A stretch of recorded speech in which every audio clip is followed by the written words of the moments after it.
Hey guys, time for the last lesson here in chapter 10 that we're going to cover, and that is lesson 10.7 on polar coordinates. Let's get after it and waste no other time.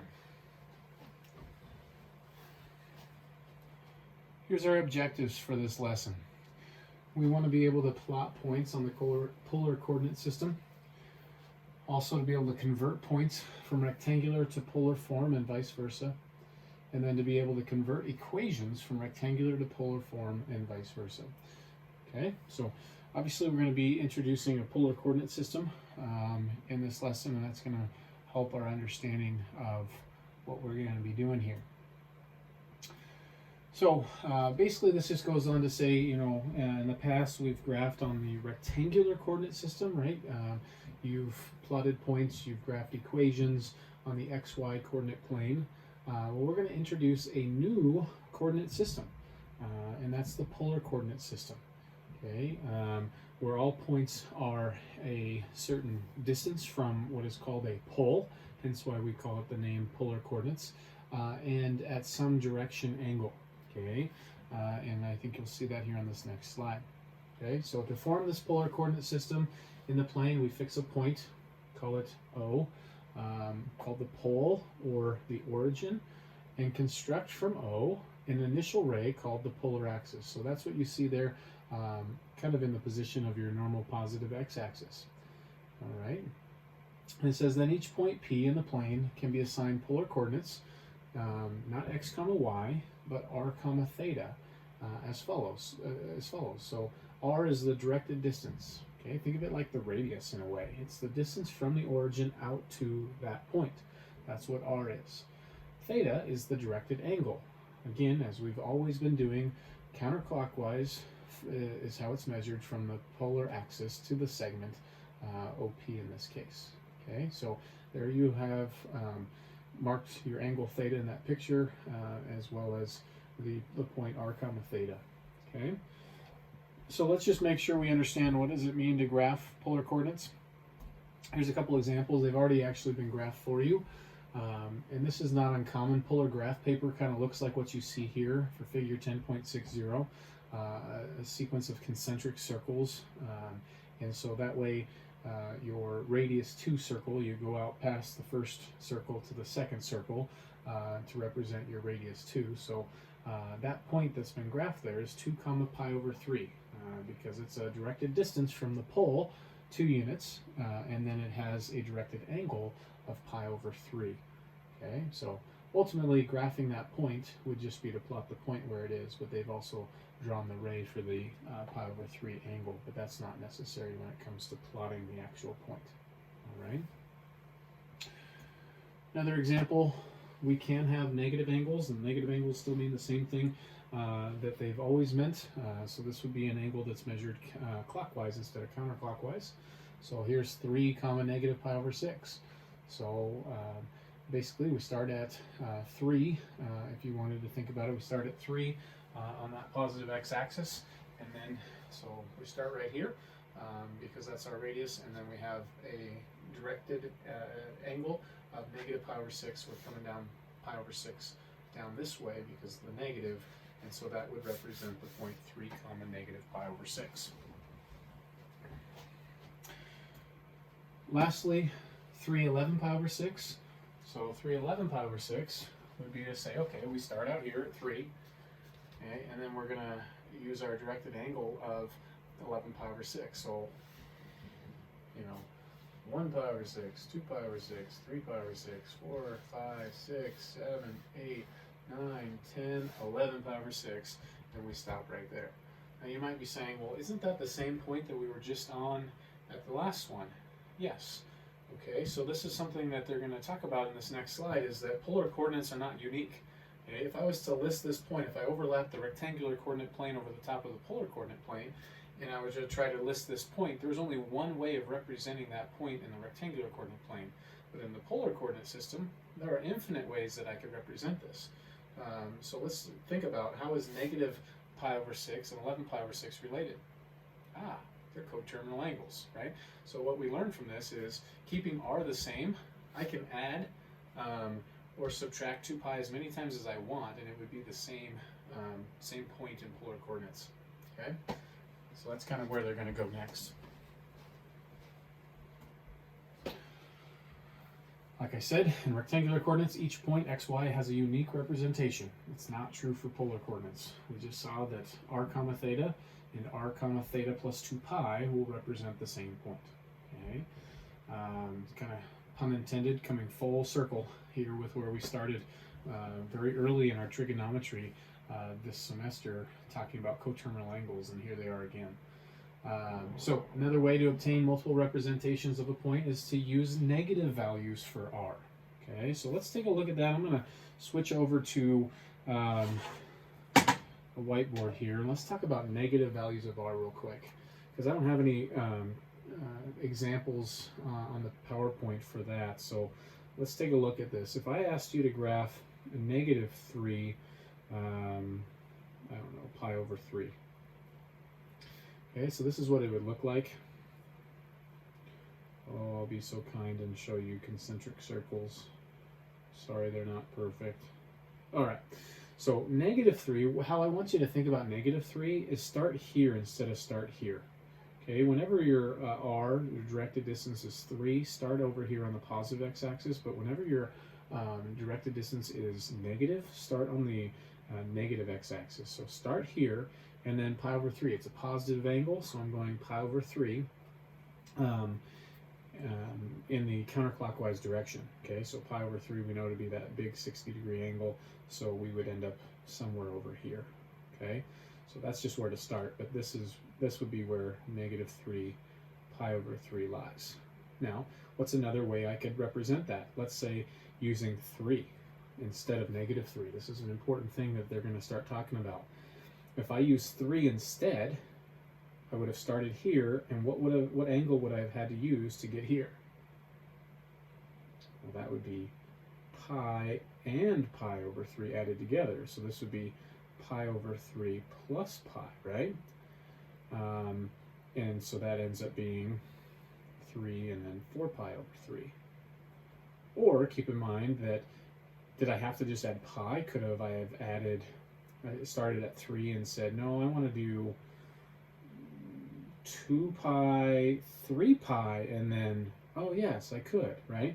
And so if we're going to go ahead and switch the value of r, if we're going to negate the value of r, we have to, in order for us to represent the exact same point, we have to add an odd multiple of pi, okay? And that's what you're going to see represented here in a little bit, okay? So anyways, that's how to graph that's how to graph a polar coordinate when we have a negative directed distance, okay? And then 2, this is also how to represent the relationship between two polar coordinates that really represent the same point, where we end up negating the directed distance, okay? So they're going to talk about that a little bit more here on this slide, so I wanted to spell that out a little better. Okay, so down here, finishing out this slide, it says another way to obtain multiple representations of points is use negative values for r. Okay, because r is the directed distance. Okay, the coordinates r comma theta and negative r, notice what they say, theta plus pi, that's what we saw, represent the exact same point. Okay, but again, if these are, let me come up here, if these are exactly the same, representing the exact same point, well then, couldn't I add 2 pi to this directed angle, or right here, and come up with another polar coordinate that's equivalent? Certainly, right? And so if I add 2 pi to this, then really I've added 3 pi. And then couldn't I add another 2 pi? Yeah, well then I would have really added 5 pi. Could I subtract 2 pi from this? Yeah, well that would be like theta, then minus pi. So there's lots of different angles that we could come up with. In fact, I shouldn't say angles, but infinite polar coordinates can be written in order to represent one polar coordinate, okay? So this is where they generalize that whole thing that we've just been talking about. So I want you to look at both sides of the word or there. A polar coordinate, r comma theta, is completely equivalent to r comma and then adding any multiple of 2 pi is what this is saying. When you see 2n pi, n being an integer, so we're talking about any integer multiple of 2 pi. So I can add as many 2 pi's or subtract as many 2 pi's as I want, and that should make sense, right? We're just, anytime I add or subtract 2 pi, it's just going around the circle one full time, okay? So that would land on the exact same point, right? Or, now switch over to the other side. R comma theta equals, now look, they say negative r. Okay, so this is now when I switch the directed distance to the opposite, then what do I have to do? Oh, 2n plus 1. 2 times any integer, add 1 is always guaranteed to be an odd number, okay? Because 2 times any number is even, right? And then add 1 more, you're guaranteed to be odd. So whenever you see mathematically 2n plus 1, that's a shortcut for thinking odd in your mind.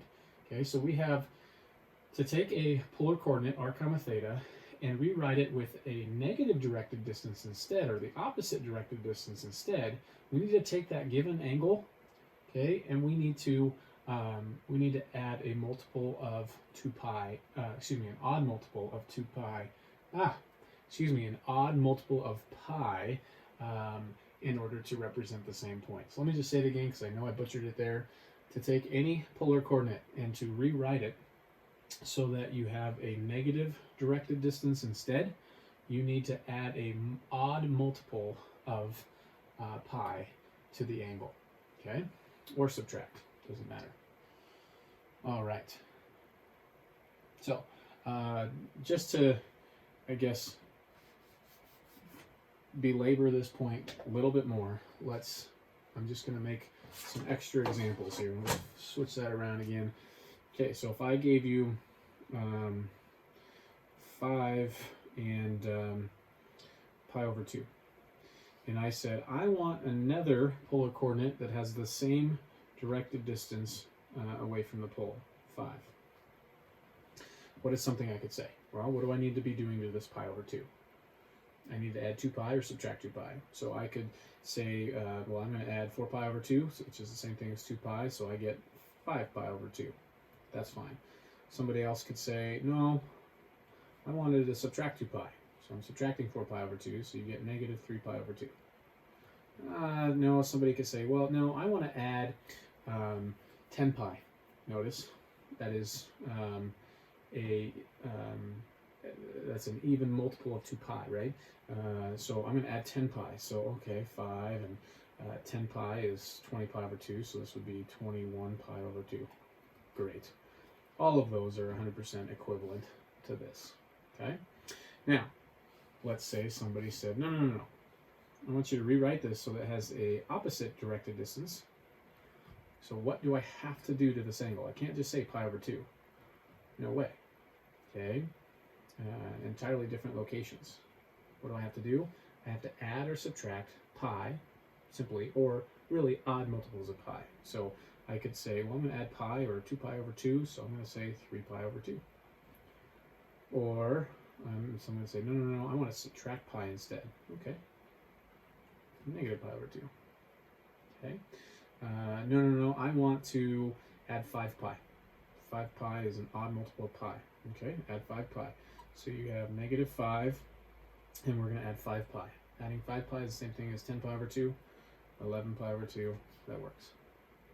Okay, so those are a couple examples to help you understand what do you need to do if we change the directed distance to be the opposite. We've got to add odd multiples of pi. But if we keep the directed distance the same, then we add even multiples of pi. Okay. So back at our lesson. Let's understand, so as we transition here, where we need to go is understand how do I relate rectangular coordinates to polar coordinates, okay? And so what we are going to do here is we're going to essentially overlay the rectangular coordinate system over the top of the polar coordinate system, okay? So what we've got graphed here in figure 10.64 is the polar axis, or the polar coordinate system, as well as the rectangular coordinate system. Okay, and so you see a point that's plotted there that they've listed as r comma theta, but they've also listed as x comma y. Okay, and so we want to know, how do x, y, r, and theta all relate? Okay, well, let's just develop this on our own instead of being told this. This is not terribly challenging. Alrighty, so I've gone ahead here and represented the same thing. This is our polar axis, but this is also the x-axis and the y-axis. So we've got some point right there that we could call r theta in polar coordinates, but we could also call it x comma y in rectangular coordinates. So let's think about how these relate. Well, x, y, and r all relate in a right triangle, so what obvious relationship exists there? Hopefully you're thinking to yourself, a Pythagorean's relationship exists. So x squared plus y squared has to equal r squared, right? Well, that's a way that x and y relate to r. Is there a way that we can relate x and y to theta? X and y to theta. Well, yeah, if I think about it, relative to theta, y is across or opposite, and x is adjacent. Well, which trigonometric ratio relates opposite and adjacent? Tangent does, right? And so I can say that tangent of theta is equal to y over x, right?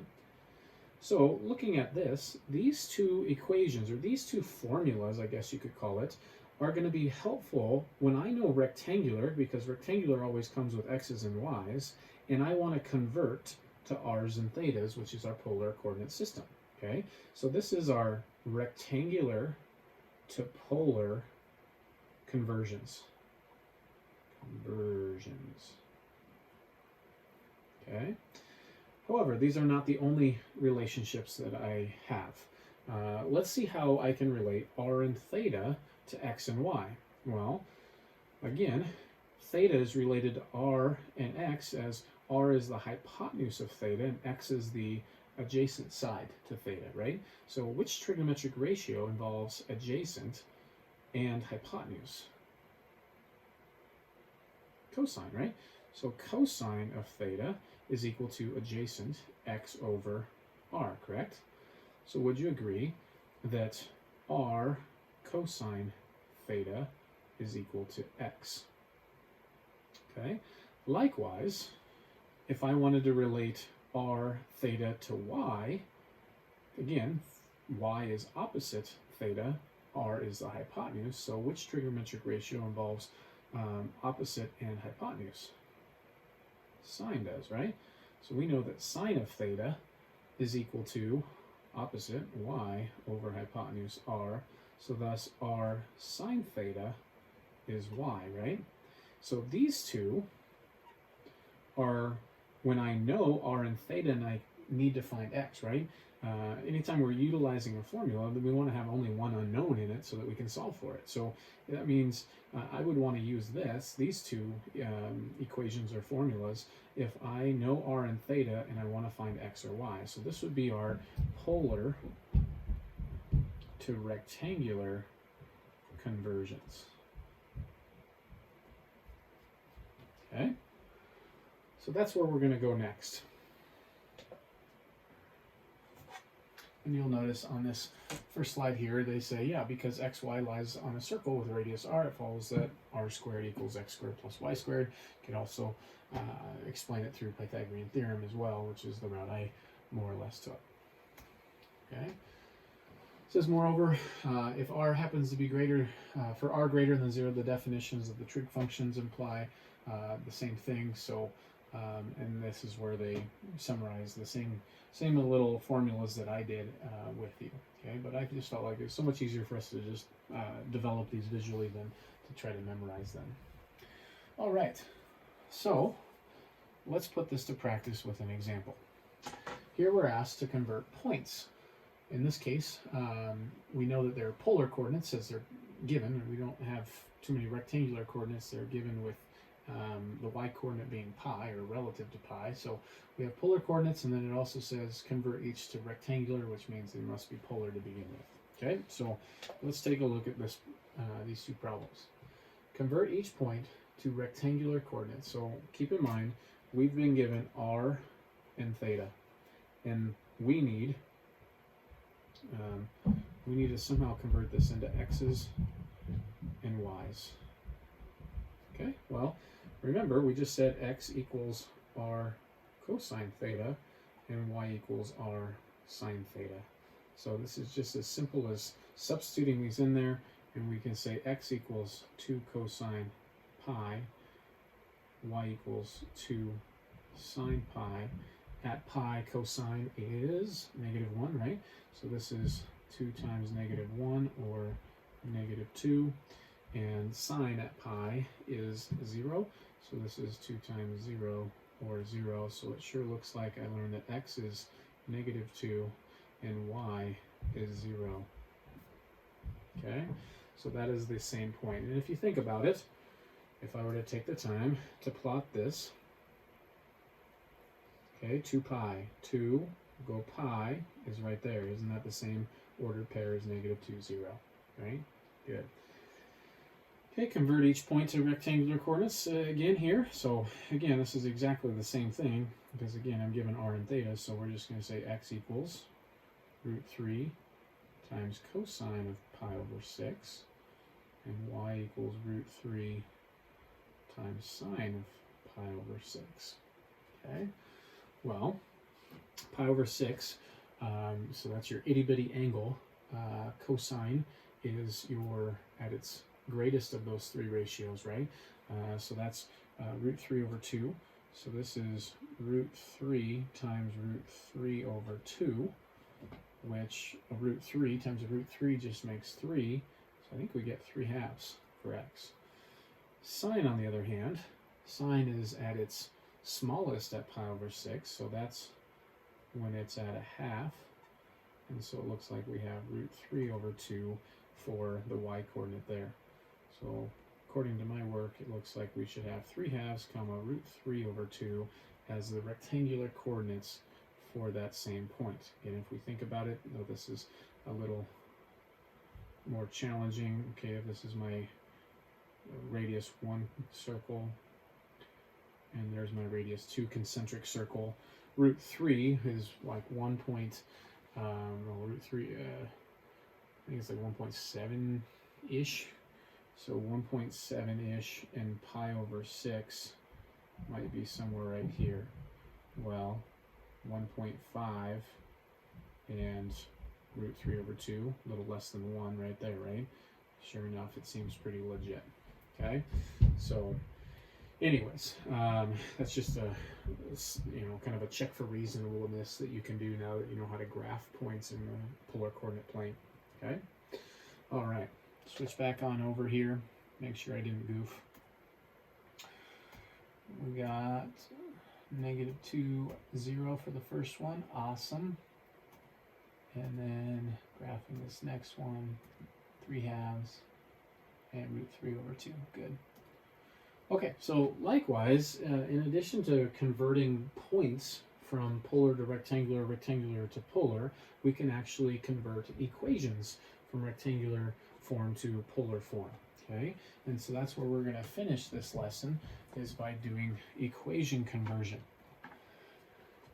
So, and this is, we don't have a ton of, I don't have a ton of examples of these, other than I'll do one in your exit task. But to convert from rectangular to polar, they say you just simply replace x with r cosine theta and y with r sine theta. Okay, and just keep in mind that a rectangular equation should just have x's and y's in it, and a polar equation should have r's and thetas in it, right? Typically, if both r and theta are present, polar equations are solved for r. If both y and x are present, rectangular equations are typically solved for y, right? But again, that's if both are present. You can have, just like you can have x equals a number and y equals a number to represent certain lines, you can have just r equals a number and theta equals a number or something in polar form. Okay, so super easy. Here's their example. The only one I'll give you other than on the exit task coming up here, y equals x squared. Clearly a rectangular equation. It's written in terms of just y and x. And this is what they're saying. Just substitute in the place of y, r cosine theta, for x, r cosine theta.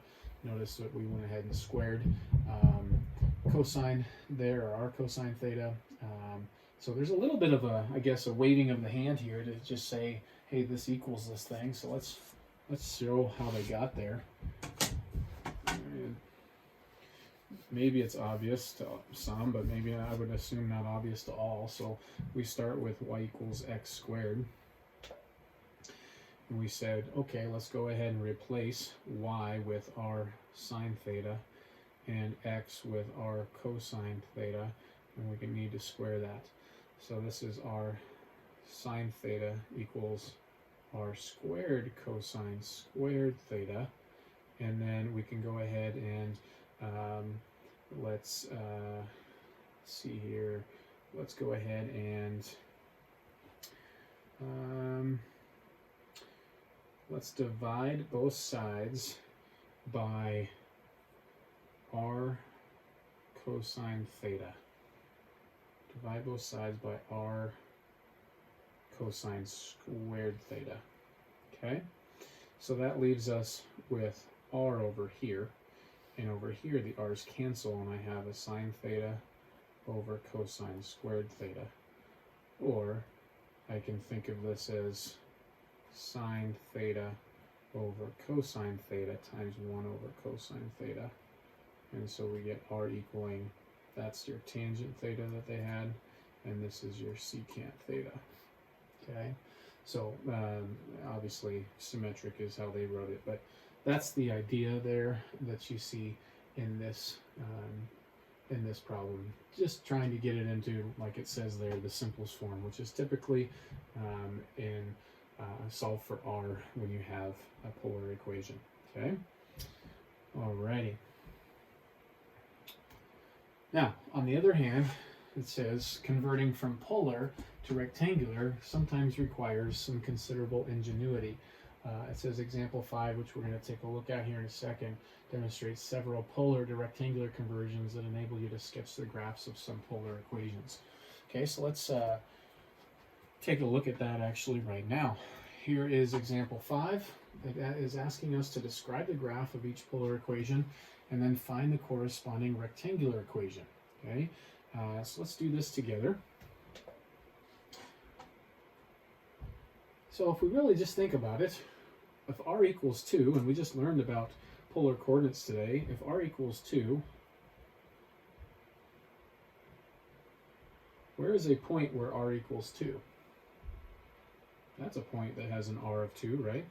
That happens to be 2, 0, right? Or right here, 2, pi over 2, right? Or right here, I'm just going to challenge your thinking, -2, I guess you'd argue that it doesn't have an r of 2. So let's do that here. 2, 3 pi over 2.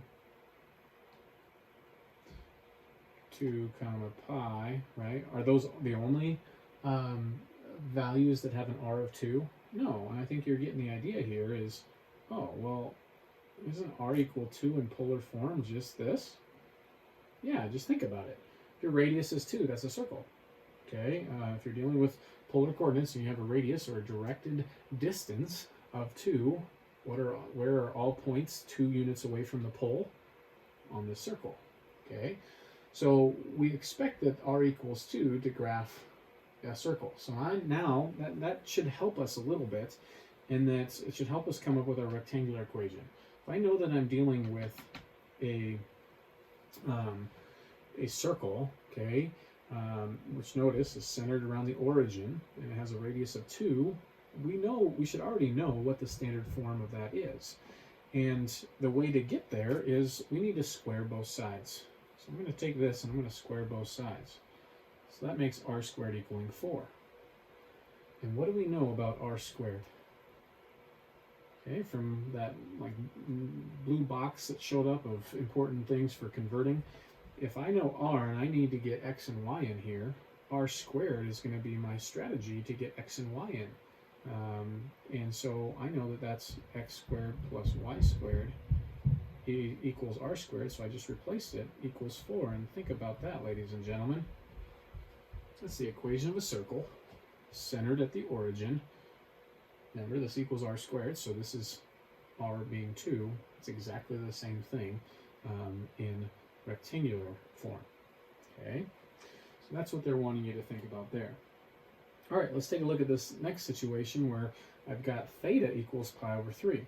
Again, now that we know how to graph polar coordinates, let's think about, what do I know about theta equaling pi over 3?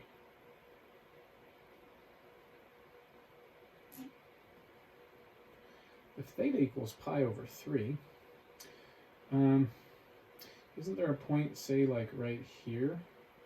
If this is my pi over 3 angle, that's my pi over 3 angle, isn't there a bunch of points right here on this? All points on that line, don't they have a pi over 3 angle? Even ones down here, I could say that's pi over 3. I could have a negative r with a pi over 3 over here, right? Okay, because if I start with a negative r, then I've got also a directed angle of pi over 3. So hopefully what you realize from a theta equaling pi over 3 polar equation perspective, this is just this slanted line. Okay, so let's think here. How can I come up with an equation, a rectangular equation? So how can I get x's and y's and things like that in here? We saw that tangent of theta was y over x, right? So is it legal for me to take the tangent of both sides? Let's do that. Tangent of theta equals tangent of pi over 3. Okay, well, tangent of theta, we just said, is y over x equals tangent of pi over 3. Let's think, can we evaluate pi over 3 tangent there? I think we can. Pi over 3, this is where we have our half comma root 3 over 2, isn't it? So tangent, which is sine over cosine, or y over x, is going to be my root 3 over 2 divided by my half, or times by 2 over 1. So that just makes root 3. Okay, that's not the typical way that you'd probably leave an answer that's in rectangular form. You'd probably solve it for y, so let's times both sides by x. Y equals root 3x. Let's think about this. What's the y-intercept of that? Oh, plus 0. Y equals mx plus b. Do you see it? It's just a slanted line. There's your slope of root 3. That's exactly what we have right there. Okay. All right. So that's our rectangular equation. All right, where things get a little bit more tricky is right here. This would take us considerable amount of time to make kind of like a t-table and just picking different values of theta, convenient ones for that purpose, and then solving for what r is to get a glimpse as to what this is. We certainly could do that, but let's think about let's just think from the equation perspective, and let's see if we can put it into the rectangular form to help us understand what the graph of this thing would look like. Okay, so the trick on this one, this is where sometimes these require a little bit of ingenuity, as they said, is to think of secant as its reciprocal identity. So we know that r is the same thing as 1 over cosine theta. Take a look at this. And that would leave us with r cosine theta by multiplying both sides by cosine theta equaling 1. What is r cosine theta? R cosine theta is x. X equals 1. What do you know about the line x equals 1? Hopefully you're saying to yourself it's a vertical line. Sure enough, indeed. Okay, if I was to graph this right here, we would end up seeing if this was my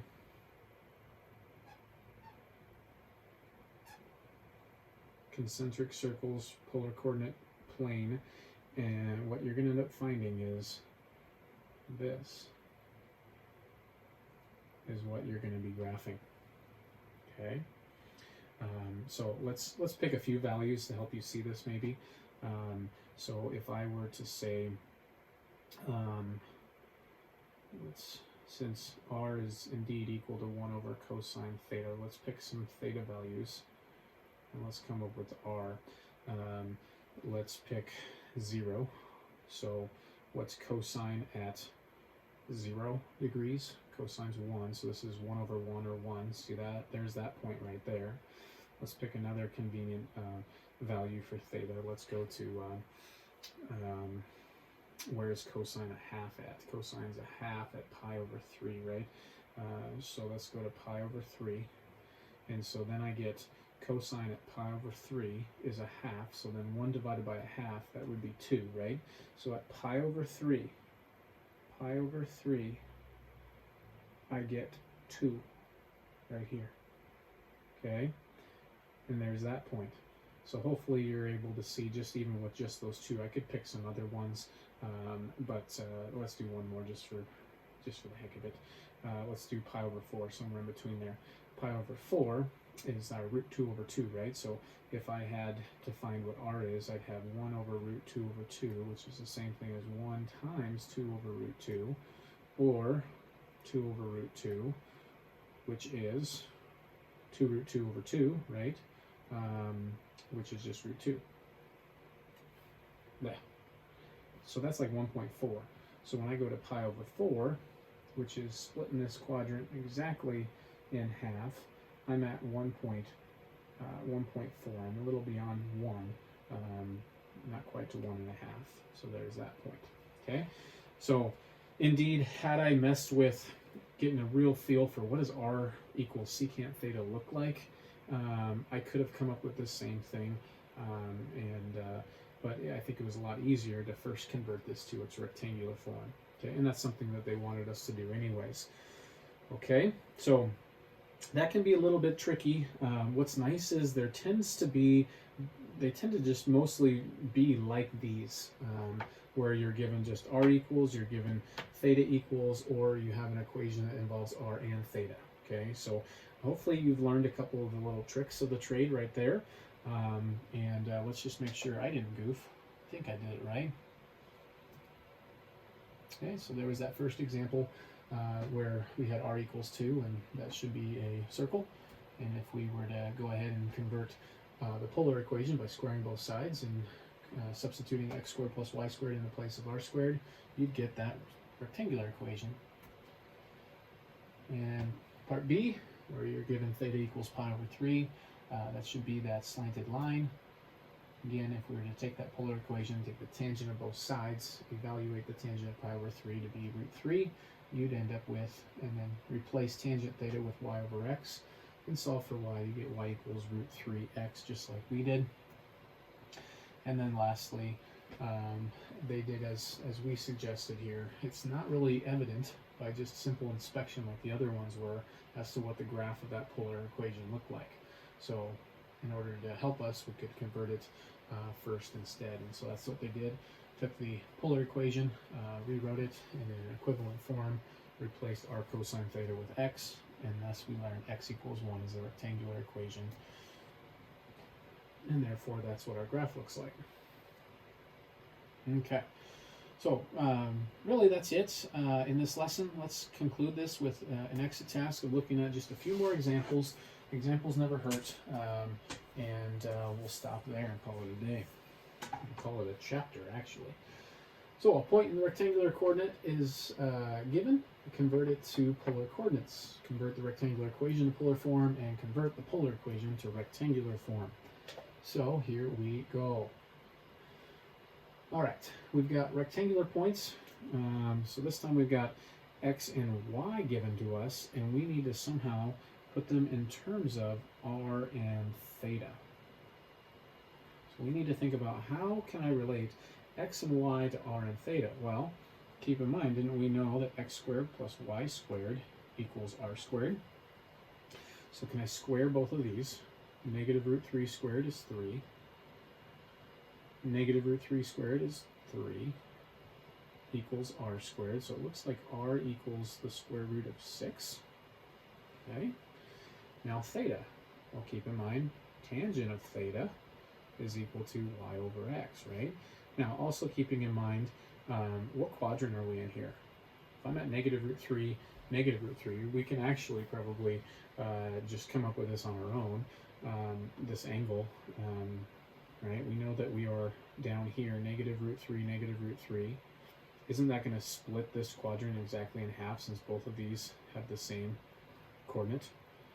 So we know already that we've got a little reference angle here of a pi over 4, right?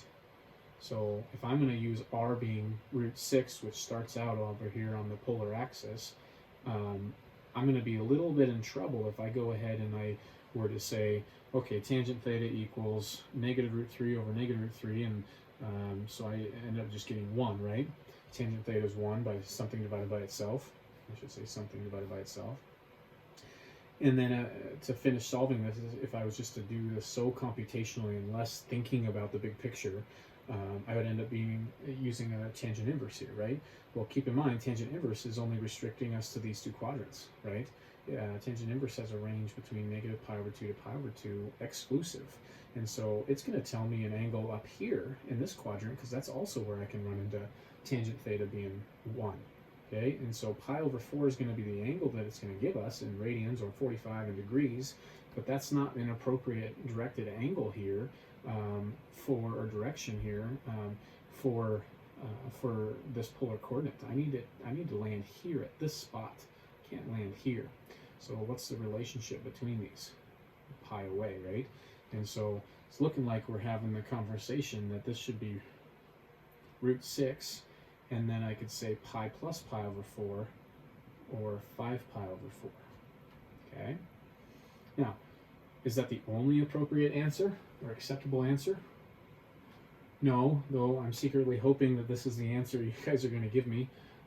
But, like we talked about, like I kind of dived into a little deeper than what I felt like our kind of pacing through this PowerPoint did, is I could have root 6 and then any multiple of 2 pi added to this, okay? Or even multiple of pi added to this, depending on how you want to say that. Or I can negate this r value and call it negative root 6, and then I can add any odd multiple of pi to this, okay? So a couple different, many different answers that, in fact, infinite solutions that are possible there, but this is kind of what I'm hoping that you guys would say. All right, now we moved on from converting a point to now we're talking about equations that we're converting. Okay, so rectangular to polar, we just got done seeing some examples of the polar to rectangular that we have down here. Let's take a look at rectangular polar again. This was that example that I did take a look at a little bit with you, where I just felt like they were kind of waving their hand, showing something. But again, the whole idea, the whole premise is polar equations have r's and thetas. I have x's and y's. So we're going to go ahead and replace x with, what is x? R cosine theta minus y, which is r sine theta, and plus 2 equals 0. And we're going to try to solve this for r. So let's see here. We can certainly go ahead and subtract the 2 over. And then you have 3 r cosine theta minus r sine theta equals negative 2. And then if I'm going to solve this for r, I notice that I can go from 2 terms that have r in it to 1 by factoring r out, leaving behind 3 cosine theta minus sine theta equals negative 2. And I think this is about where I'd leave my answer solving for r, is negative 2 divide 3 cosine theta minus sine theta. Okay, nowhere near as pretty as the last one we did, but this is probably where I'd leave it. I've at least solved for r. And again, that's pretty customary if we've got a polar equation with r and theta in it to try to solve for r. Okay, in 3, we've actually done one pretty much just like this. And we're going to do the same trick. This is just like the last example we did a few moments ago, where I want you to think of this as, this is 4 over cosecant, the reciprocal of sine. So then r sine theta is equal to 4, and what do we know about r sine theta? It's y. We've got y equals 4. We've got a horizontal line at 4. Okay, so hopefully this has helped to provide an introduction and instruction for you for polar coordinates and how to plot polar coordinates, how to convert polar coordinates to the rectangular form, how to deal with polar equations and rectangular equations, and convert back and forth as well. If you run into questions, please don't ever hesitate to ask. You guys have been good at that, so keep those coming if you run into anything. Otherwise, stay safe, be well. We'll catch you next time.